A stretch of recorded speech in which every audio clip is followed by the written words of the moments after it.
Hello and welcome back to On Leadership with Scott Miller. That's me. I am your host each week after 6 years and nearly 400 episodes. Now the world's largest weekly leadership podcast. Twice weekly on Tuesdays and Fridays, we interview the world's most impactful luminaries, the most influential CEOs, entrepreneurs, academics, people that have researched deep into topics to make you a more effective person, how to ensure that your leadership skills as a formal or informal leader, perhaps you are leading your family, leading your business, whatever leadership capacity you are in, this podcast is designed to pour into you and make sure that you're pursuing what's most important to you.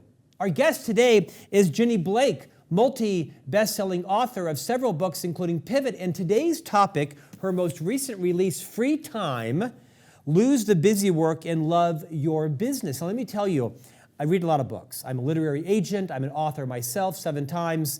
And I host this podcast, nearly 400 episodes. So you can see behind me, if you're watching on video, quite a few books on set. And so I'm a pretty discerning reader of what I like and what I don't like. Now, a couple of days when I was reading Free Time, my wife came in to me and just kind of said, oh, by the way, how's that book?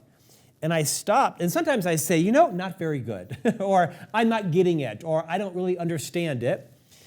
My wife's response from me this time was, I am loving this book. Sometimes books hit you exactly at the right time, where you are in your business and your roles in life as a parent, spouse, partner, roommate, leader, friend, neighbor, pickleball partner, whatever it is. This book, Free Time, has hit me at exactly the right time in my life as an entrepreneur. I own several businesses, co-own one, own another, so I'm a solopreneur, I'm an entrepreneur, and I am still a consultant with the Franklin Covey Company. Delighted today to tease out of Jenny Blake some of the key insights in her most recent release, Free Time. Jenny, welcome to On Leadership. Thank you so much, Scott. I'm beaming from ear to ear. That might be the best podcast intro ever. So thank you for such kind words. It may not be the best, but it is the most sincere and genuine and accurate. Yes. Because like I mentioned several times, your book has just hit me at the right time. Lose the busy work, love your business. Before we get into Free Time, I want to talk about Pivot. Before we do that, I want to have you rewind a couple of decades and who the heck are you? Like, where did you come from? Where do you live? You spent some time at Google. Maybe establish your credentials for a few minutes as we get into the concepts of Pivot and Free Time. Sure. Well, the common thread with all 3 of my books is change. And when I was writing Pivot, I adopted the mantra, if change is the only constant, let's get better at it. Because I felt like in my career, I was hitting these plateaus every few years, and I felt something was wrong with me. Maybe I'm just one of these entitled millennials that the media keeps talking about. And while working on Pivot, which was my second book, I came up with this phrase, high net growth. And I know that's you, Scott, and I know it's your listenership here on the pod. If you're high net growth, you are going to hit plateaus in your career and business more frequently than somebody who isn't. So we all know the term high net worth. Well, high net growth, you're not just asking, what am I earning, but what am I learning? Am I growing? And then ultimately, you also want to know, am I making an impact? A little bit about me, you mentioned Google. I've worked on and off with Google for 20 years now. For the first 2 years, I was the first employee at a political polling startup that's now YouGov America. I was a client. Then I pivoted. I didn't have the word for it at that time, but pivoted over to Google, where I joined the training and development team, trained over 1,000 people in my first year there. The company had 6,000 employees, and I stayed for 5.5 years as it grew to 36,000. And eventually I was working on global drop-in coaching programs. I co-created Career Guru that's still in place today. And then when my first book was coming out, I knew I needed to make a tough choice, that I wouldn't be able to do both any longer without risking burnout. And I had already been through several burnout crash recover cycles. So I left Google in 2011. They ended up licensing Pivot, which was a wonderful part of our ongoing partnership. And now I've been self-employed, living in New York City ever since. So my business is in its awkward teenage phase. It's 13 years old and it's throwing all subsequent tantrums. Well, post Free Time, which came out in 22. I think it's actually, though, a teenager with their sights set on Yale, because I found it very aspirational as a 4-year-old entrepreneur. And also a 2-year. I have 2 things kind of going, right? My own business and books and speaking. And then, of course, this agency I co-own with my partner and friend. A pivotal phrase in this current book, Free Time, is something you call burn it down moments. And you even have an acronym for that.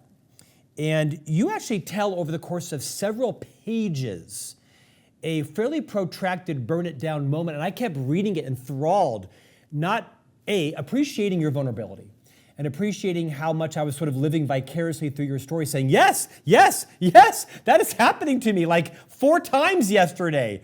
Will you take a few minutes, take as long as you like?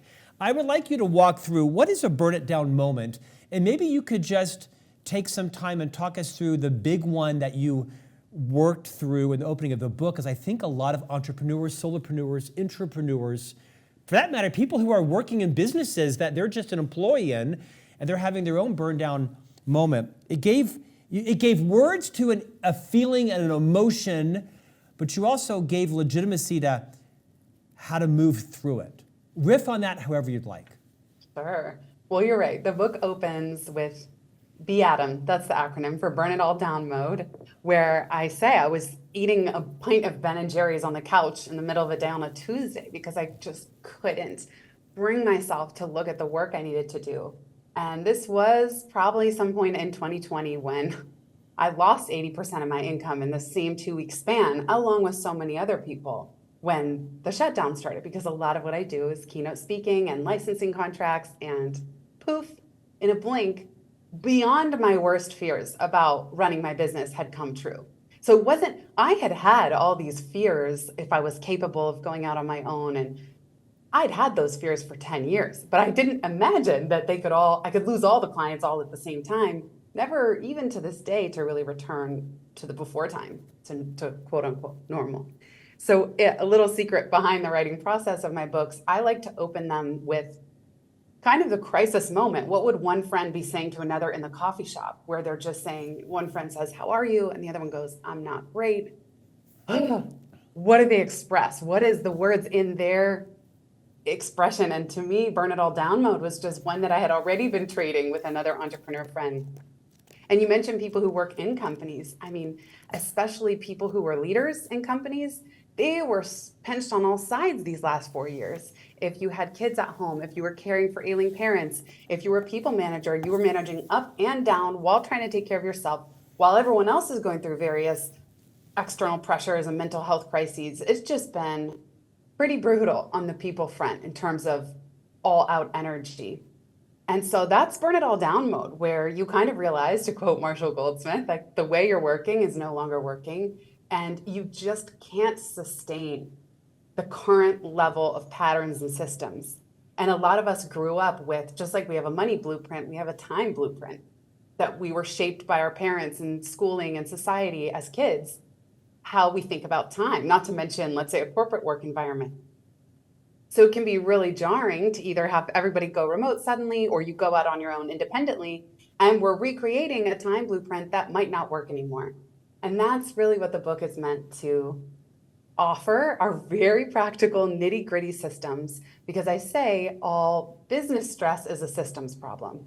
So it used to just be all stress is a systems problem, but I acknowledge there are plenty of things that are outside of our control. But within the context of day-to-day work, if you're a bottleneck, I call it the burdensome bees, there's 4 of them. If you're getting bored, burned out, buried by bureaucracy, or bottlenecked, then those are the signals. Those are usually what lead to burn it all down mode. And then that's also the good news, because it means that, well, if stress is a systems problem, then if we can just zoom out enough and work on the business or on our career and not just in it, as Michael Gerber would say, then we can solve issues, not just once, but far into the future. Like, what steps can we put in place today that will free time forever after? That's what I'm really interested in and tackling with the book. You took me exactly where I wanted to go next, which is this concept of business stress is a systems problem. I've been privileged to have worked with the Franklin Covey company now for almost 30 years, 25 of which as a full-time sales contributor, sales leader, and then about a decade as the chief marketing officer and EVP of thought leadership. I retired from the firm about 5 years ago, and now I'm still an ambassador doing a variety of things for the company because I like them and apparently they tolerate me. My best leader in the firm was a man named David Covey. He was one of Dr. Covey's several sons who worked in the firm. And David was a very wise and fun person. One of the things he said that haunts me daily, and perhaps he lifted it from someone else, so I'll attribute it to whoever is appropriately attributed. He said, misaligned, corrupt systems make otherwise competent, trustworthy people look like imbeciles. Misaligned, corrupt systems make otherwise competent, trustworthy people look like imbeciles. And I thought, that's so profound and so true. I've been on both sides of that. I've been one of the ones that have been corrupting systems that are misaligned, making my team look incompetent. I've been one of those that was competent and trustworthy, feeling incompetent and trustworthy because those above me hadn't built the systems. I've been on both sides of that.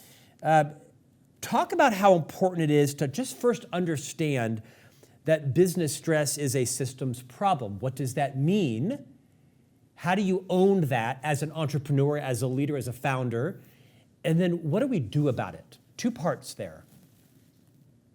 I find that it's a human tendency to jump toward wanting to place blame. And sometimes we blame the person or we blame ourselves. So, I call them mortifying business moments. Something utterly mortifying happens and it's just easy to jump to blame. And I'll give you an example. But actually, it's a systems problem. And so often, of course, every now and then, you do need to make personnel changes and someone's got to go, or they just don't even care to be there at all and they're not pulling their weight.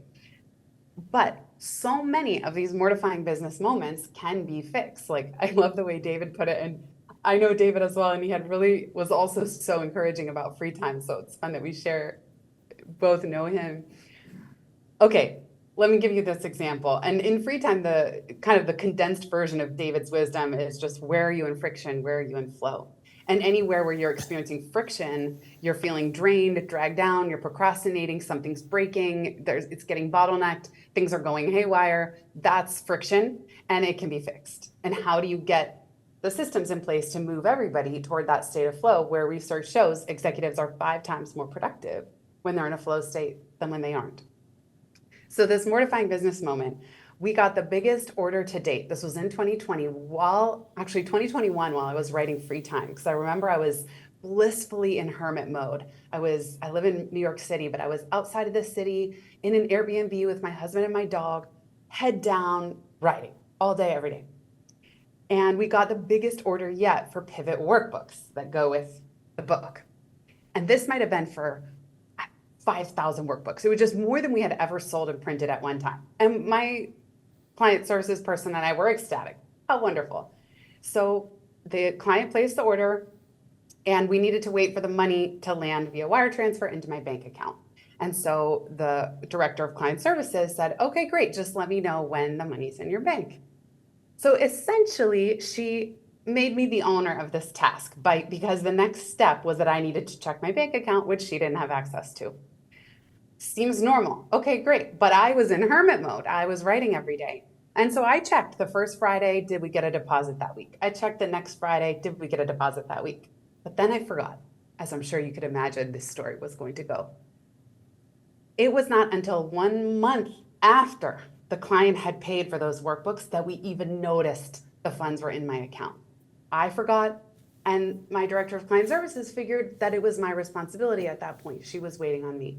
So this completely fell through the cracks. I was mortified. These are VIP clients, these big corporate purchases like that. And instead of even thanking them, acknowledging the payments, shipping the workbooks in a timely manner, they heard crickets from us.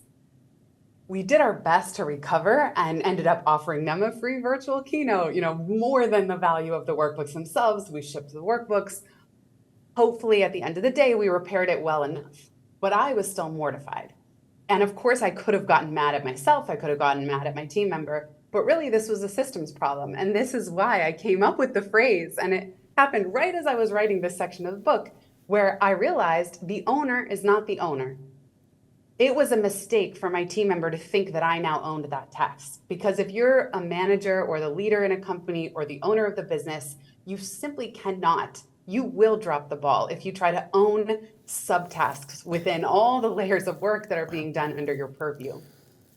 So when the owner is not the owner popped into my head, that means we need a better system. That means that moving forward, I told my team member, I don't own anything. If you're waiting on me, you need to bother me once a week until you have a clear answer. Did that money arrive or not? But nothing will ever just sit on my desk. And it goes back to, you probably read this. It's one of the most popular HBR articles of all time. The Manager Meets the Monkey, William Onken. And I believe he might have even co-authored the HBR piece with Stephen Covey. We'll have to double check that. But essentially that as managers, your team members will come in and bring you problems and questions. These are the monkeys on their back. But by the time they leave your office, they leave the monkeys sitting there on your desk, making a ruckus and creating a huge mess. So at the end of the day, the manager is exhausted because they have a zoo of monkeys playing in their office. And meanwhile, the team members are relieved. They got to drop their monkey off. And so even my husband and I have this shorthand now of, that's not my monkey, or take back the monkey. I'm not going to accept the monkey of your problem or your question and be what I call the chief, the all-seeing question answer or the chief everything officer. I loved this part of the book because it really helped me as an entrepreneur from formerly a leader in a large global public company to understand how much am I owning? How much should I own? Am I doing the work I should be doing, the work I'm good at? You have so many great insights and stories in the book. It reminds me of an insight at Franklin Covey. When I was on the executive team, we were best as a company when everybody knew who owned the project, like who was the person ultimately responsible, who owned that. And ultimately they made ultimately the work rolled up to them. But I think there's also a downside to that, because when you are the person ultimately responsible, you also can find yourself doing all the work and doing work beneath the kind of work you should be doing, not beneath your station, just beneath your best contribution work. Talk about this concept of really, you have a phrase for it, is it doing the work you're good at or something like that? I'm misquoting it now, but talk a bit about that phrase, because I think it helps. It's been haunting me for 3 days now as I'm thinking about the work I should be doing versus the work I am doing inside the companies I own and co-own. It might be the phrase, your highest and best. That's Yes. adapted from the real estate world, where they talk about the highest and best use of a piece of land, what belongs there. And then we all have our highest and best of our biggest strengths, what we're good at, but also our energizers. That comes from an assessment called Strength Scope that actually measures what are your energy strengths, because sometimes they're not one and the same. What you're good at isn't necessarily what brings you alive at work and where you can make your highest and best contribution. So to your point, Scott, I love my friend Jordan Harbinger. He has a very popular podcast. When I interviewed him for my show and for the book, he said, we don't expect Justin Bieber, or I'll add in Taylor Swift or Bruce Springsteen, to go around setting up all the chairs in the auditorium and getting the concession stands all squared away and making sure that the lights are functioning properly. We actually would stop them from doing those things at all costs. We would say, save your energy. You're the performer. You're the star. We need you doing what you and only you can do. So maybe that's the other phrase. And I love that. I never forgot that. So pick entertainer of your choice. Would they be doing all the little tiny details surrounding everything? No, they wouldn't. They have to let go. They have to delegate. And that frees their energy to do the thing that only they can do. Now, if someone finds themselves in that situation where there is a lot of responsibility under their purview and under their plate, now the good news is software can take care of so many things that it never could in the past. And so I often find that if you're looking to eliminate friction, and you can't just delegate endlessly, like let's say you're almost maxed out on personnel and whom you can delegate to, you can still be asking, is there a way to do this more efficiently? Is there a way I can save time? So what systems, automations, what software can I put in place, or can you eliminate it altogether? And I know that question, automate, eliminate, delegate, that's well within the Franklin Covey universe of being really clear. Does this need to be done at all? Because maybe if certain aspects of a project needed to be done 5 years ago or even a year ago, well, is that still true today? So it's also being willing to step back and question, is every piece of this essential? If yes, then how can I automate it further? And it's really fun seeing what software can do now. Even, large language models like ChatGPT can analyze data from a spreadsheet or it's not just, oh, I'm going to get it to write my homework for me, but it can actually, I imported 15 years of Google Calendar data and was asking it questions about patterns and how I spend my time. So there are really interesting experiments that we can run if we just give ourselves the time to step back a little bit. And I know I keep saying that, but I find that you actually have to schedule on your calendar. In the book, I call it freeing up founder time. But even if you're within a company, you need to find a recurring chunk of time every week where your mind is at your highest creative strategic best, and put a stake in the ground, a recurring calendar entry that time is for you. And that is the time that you will step back and look at some of these questions that we're talking about. I probably should be embarrassed about this admission, but I lack the embarrassment gene, so here it goes. I find sometimes that I need to set the chairs up because I'm just so intellectually exhausted from writing articles or blogs or 7 books or 10 podcast interviews or dealing with a major issue. And sometimes I just need to go set the chairs up because it just gives me like some mindless, and not that it's, it's an important job. The chairs need to be set right. But I have struggled balancing when I am setting the chairs up because I don't trust someone else to do it, or because I'm a micromanager, or I just need to escape for 30 minutes on all this other rigorous stuff because I'm just exhausted and I just kind of want to go set the chairs up. I want to lick stamps. I want to fold envelopes because I need a break. Absolutely. I'm so with you. And some people would say, no, Scott, you still have to get rid of that. I'm a fan of keeping the tactile or detail-oriented things that you love that just bring you peace. I agree. It's a nice context switching for your mind. I mean, I love geeking out behind the scenes of my business, like creating a database or creating a new automation. I don't know. There's things that I could delegate that I don't. So I guess what I would say is, if there are things like that that just bring you peace, let you exhale, get you out of the really deep cognitive work, and you enjoy it, keep it. That wouldn't be the first stuff that I would get rid of. The first next categories that I would look at is not what calms you from the contrast to the other work, but it's actually the stuff that drains you. So it's draining, you're not even very good at it, you don't even want to do it, and yet somehow you're still doing it. And maybe it is a trust issue. And if it is a trust issue, you could say, what would need to be true for me to delegate this more confidently? Because a lot of us have been burned in the past. A lot of us have delegated things that did fall through the cracks. They weren't delivered up to par. And of course, those are systems problems too. Yeah. We can learn, I must not have been clear enough when I delegated it, or it wasn't the right person for the job, or they weren't asking me the right questions along the way. But the things that you don't enjoy, you're not good at, and that are draining you, that's the first next category I would look at. And you might not even know, let's say one of you is listening right now, you might be drawing a blank. So for that, I would actually keep a piece of paper by your desk for the next 2 weeks and jot down anything that falls in that category. I even sometimes have people write 3 columns: draining, meh, and energizing. Because when you're listening to a conversation like this one, you'll only think of the obvious stuff. But it's as you work, as you go through the day, then you'll get the more nuanced, oh yeah, I hate this thing that's coming up. And even if you don't know how to delegate it yet, write it down and allow your brain to be open to that question. What would it look like? What would need to be true? I sometimes wonder if my wife and my business partner are paying Franklin Covey to pay me to host this podcast as my therapy.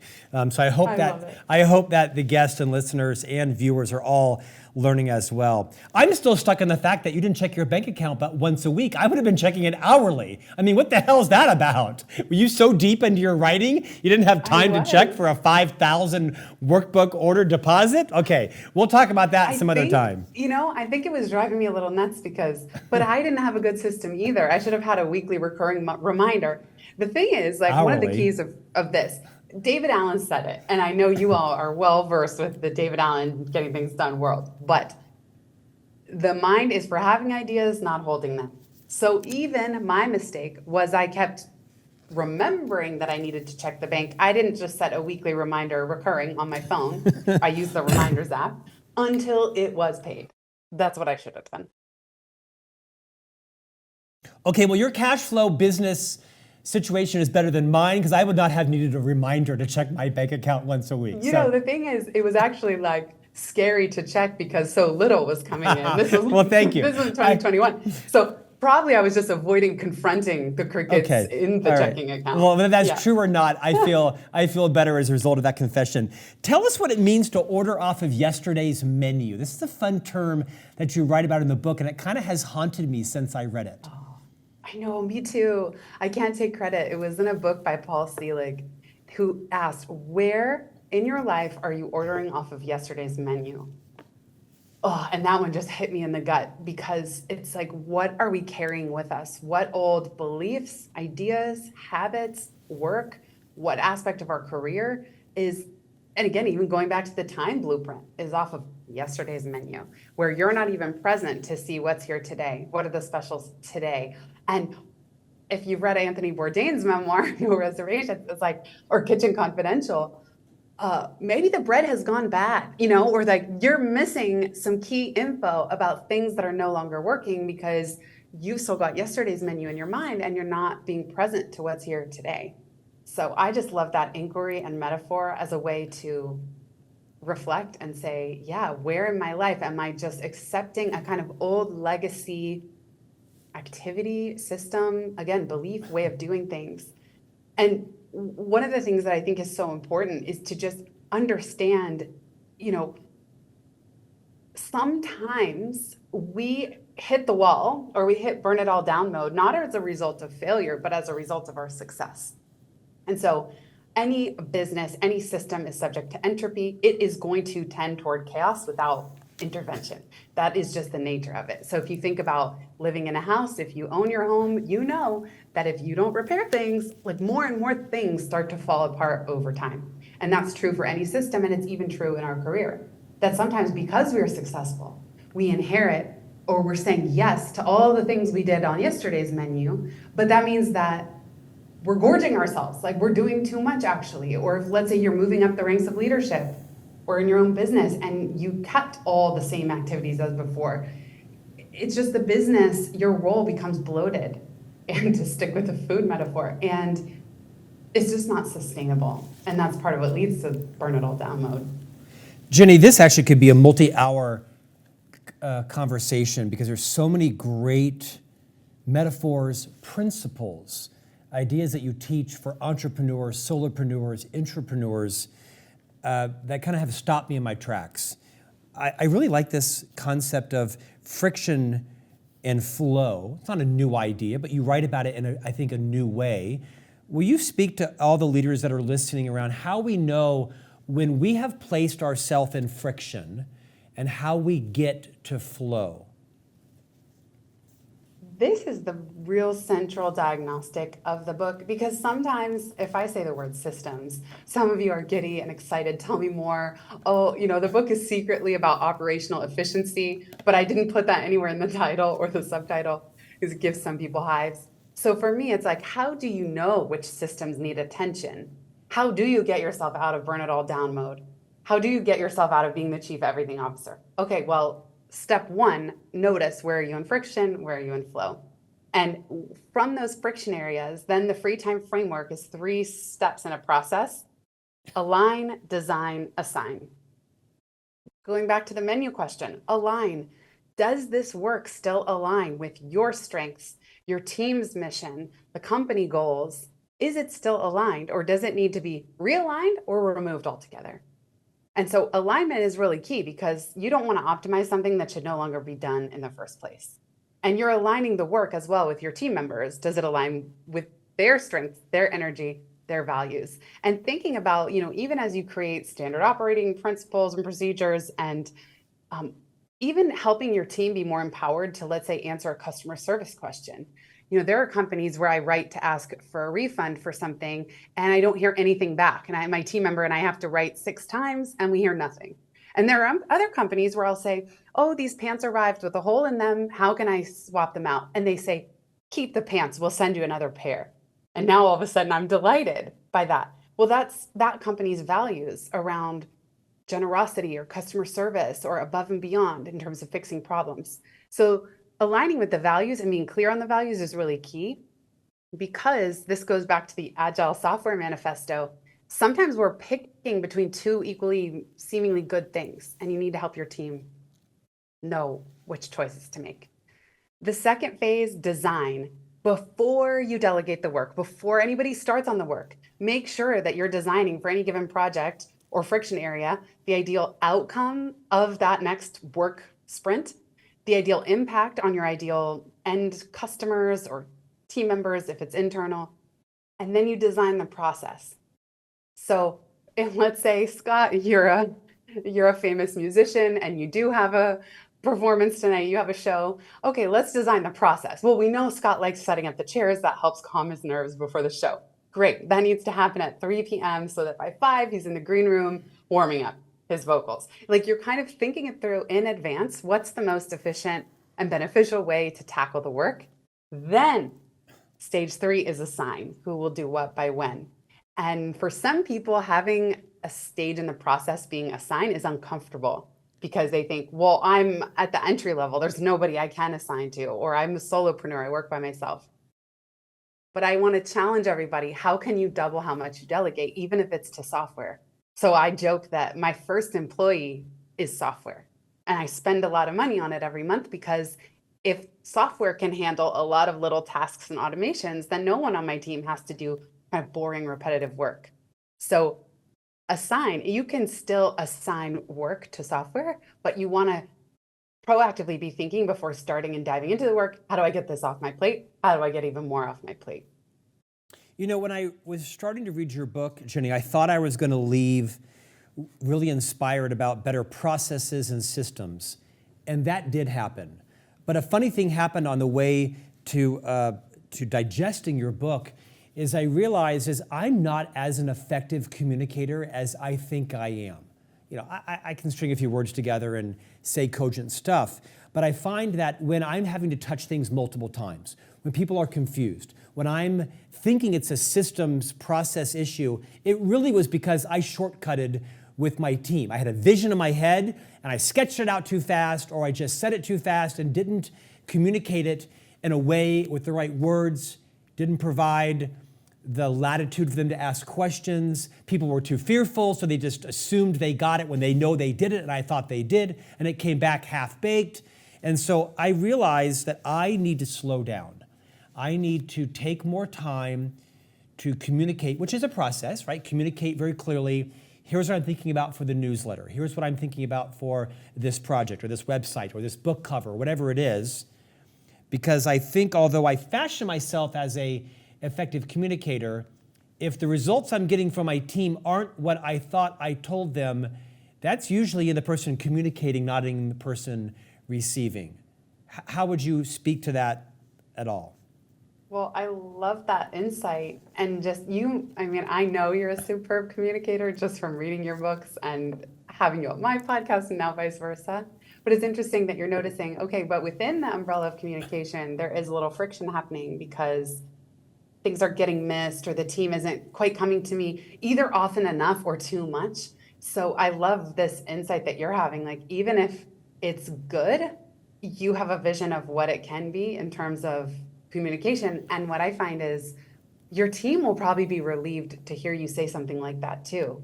And I often tell leaders, you know, the onus is not just on you. Let's say my phrase, the owner is not the owner. I would tell my team, listen, I really need your help. I tend to let things sit on my desk. I'm not good at it. I'm going to let it fall through the cracks, and I'm going to do things that are mortifying on behalf of our clients. I need your help to get things off my plate and take things from me. Be aggressive, you know? And Scott, you could say, like, I realize I'm moving kind of quickly when I assign things. So I need your help to ask me a lot of follow-up questions up front so that you're not confused as you dive into the work. In fact, like, what's a system we can put in place? Maybe, Scott, when you assign something, there's actually a process where your team takes it, sits with it for a day. My friend Stephanie would call it crock potting. And they actually come up with 5 questions for you the next day, follow up. Like, what can they anticipate? What additional clarity would they want? Dan Sullivan has a great 1-page PDF called the Impact Filter that he suggests you fill out with your team member before the work starts. And that could just be a way that you bring this out into the open. that, oh, my tendency is to move quickly. I keep a lot in my head and I'm not always great about conveying it to you. And that must be confusing for you. That must be challenging to get the work done. So let's brainstorm. What can we put into place that makes it go even more smoothly the next time? Here's a confession. I think a lot of our listeners that are my age will relate to this.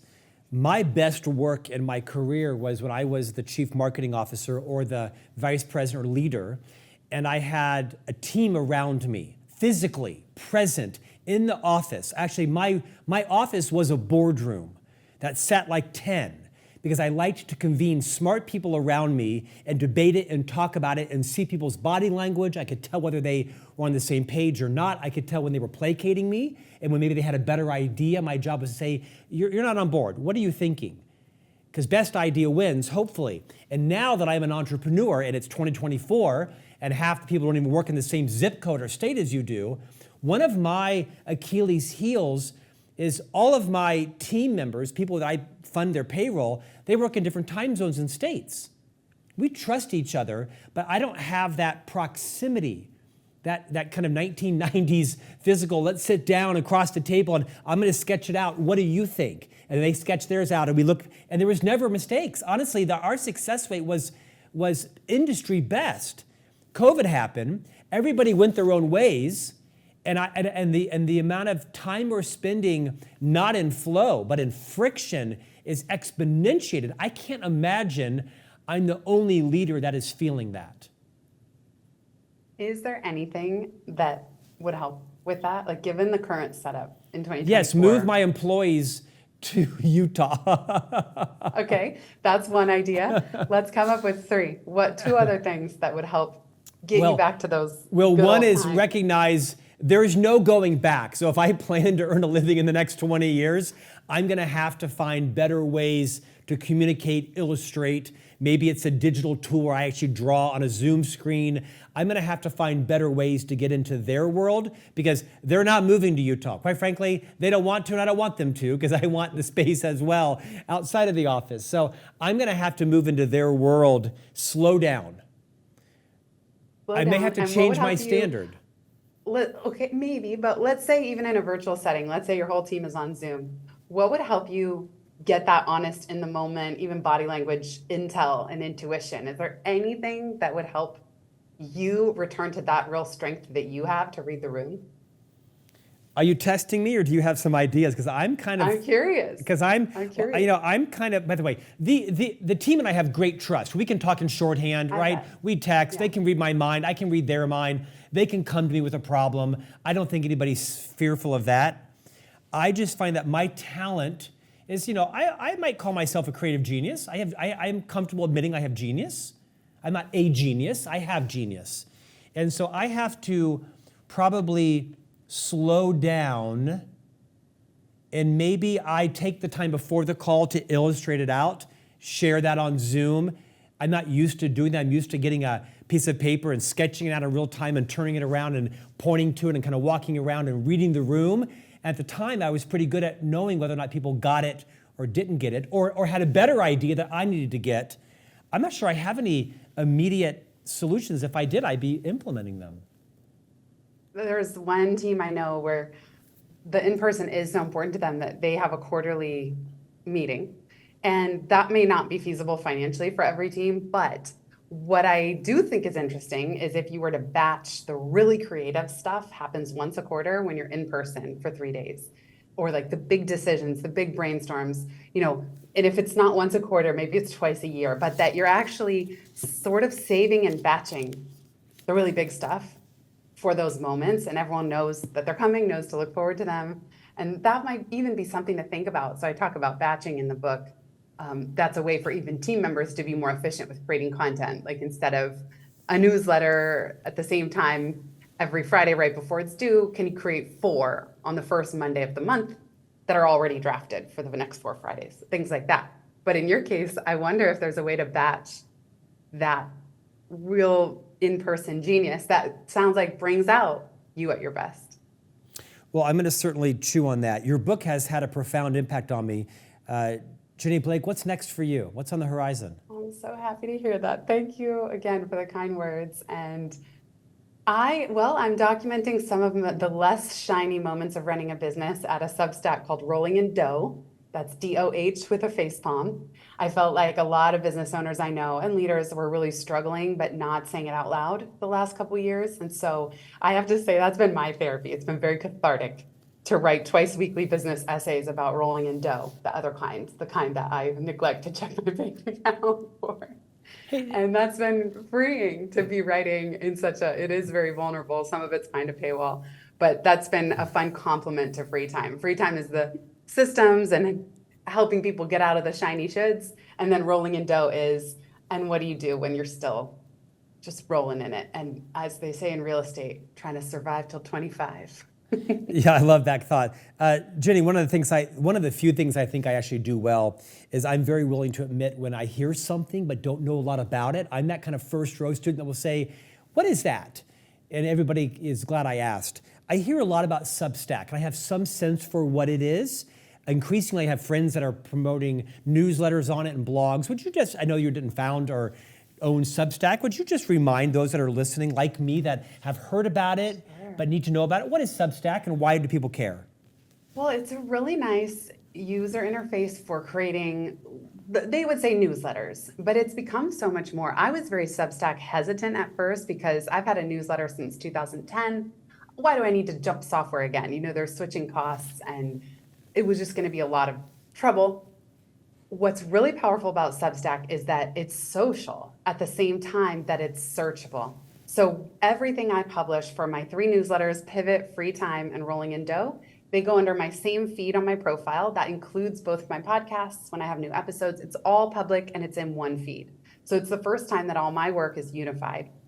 Also, a lot of newsletters that we send our various communities just disappear into people's email inboxes. They're gone.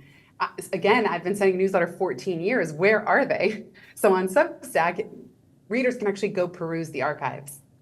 Because of the paywall functionality, I can put some of the really vulnerable stuff that I wouldn't necessarily want Google searchable behind a paywall, so it adds some psychological safety. And then the social element is really neat. I've been able to connect with a lot of old friends and make new ones, because if I mention something you said, Scott, I can @reply you in the post. And if I link to a Substack that you've written, you'll get a notification saying, oh, Jenny mentioned your blog post in hers. And so with those social features, if I mentioned you in my old newsletter, you would have had no idea, and it wouldn't have really built a relationship. Right. But now if I mention you, you're aware. You can hop over, you can heart and like and comment, going back to those early blogging social features that, podcasts don't have. Podcasts kind of like the tree falls into the podcast forest and you don't really get to hear from listeners unless they go to the trouble to email. So those are some of the things that I have found really powerful. It has its cons too, but mostly it's been a ton of fun, and I highly recommend everyone listening. You can create an account and read Substacks in the Substack app on your phone or tablet. You don't have to be a creator to benefit from that community and even get to know authors you like, or you're probably already subscribed to a bunch without even realizing it. Jenny Blake, I have so appreciated your abundance today. Our discussion has been around your most recent release, Free Time, Lose the Busy Work, Love Your Business. I need a bigger list of my favorite books, because after 400 and decades of reading and writing, my list of favorite books is getting larger, and yours hits the mark. Thanks for joining us today. We appreciate you. Thank you so much, Scott. It's been a true joy. Right back at you with your work, and thank you so much to everybody for being here listening. Great seeing you again. Likewise. And we'll see you back here next week for a new conversation on leadership.